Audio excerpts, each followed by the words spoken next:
Well, hi, I'm Jay Arthur, author of Lean Six Sigma Demystified and QI Macros. You know, I've been around quality for almost 30 years now, 30 years exactly almost. And, you know, if I think about it, you know, it's super cool, but why is it so slow and so unsticky? Why is it taking so long for it to get everywhere? And, you know, I've come up with some theories about that.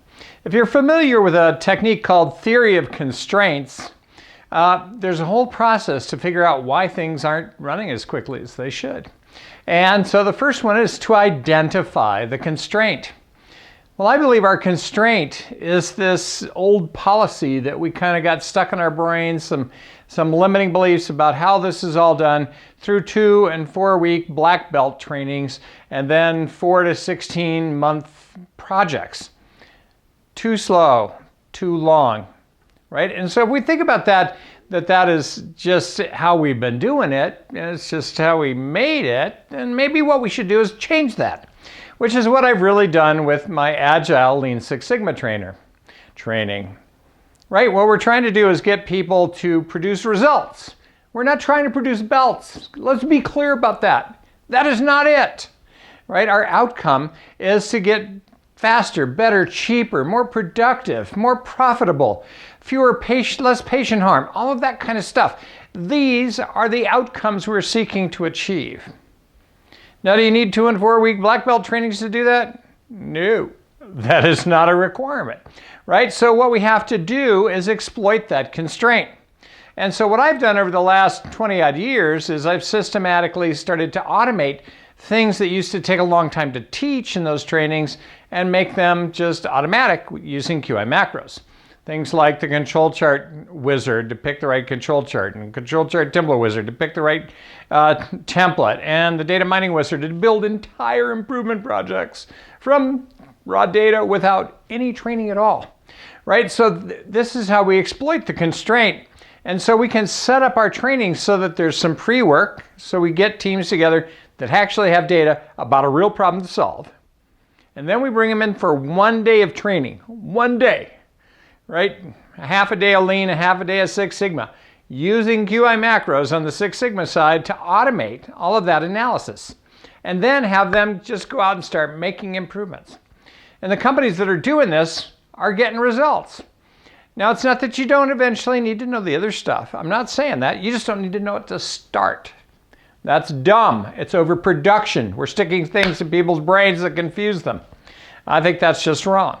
So we exploit that constraint by automating as much as possible everything in the Six Sigma world that used to take a long time to teach or train. They don't need to know formulas. They don't need to know decision trees. They don't need to know a lot of things that we used to know, have to know in the last century. In this century, the QI macros automates all of that. All right, so then we subordinate everything else to that. Our goal is not a belt. Our goal is results. And so we change how we approach our training. We change everything else to get people with real problems to solve and a team that is in that area. And then we get them into a room, teach them, and apply what they've learned to solve that problem, and then implement the results as the post work. And I'm telling you, the people that do this are getting results. Right, so this is kind of a very different way of going about it, but we're using theory of constraints to say, what's the constraint? Well, it's old limiting beliefs about how this all works. It was invented, you know, in 1988 by the Motorola Corporation and rolled out and then became kind of a standard, and then everybody said, well, that's how it has to be done. No, it does not. That's nonsense.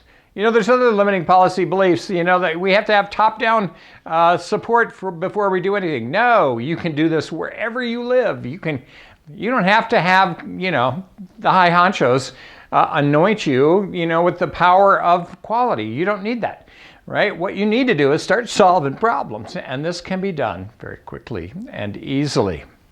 So that's applying theory of constraints to change how we approach Six Sigma so we start getting results immediately.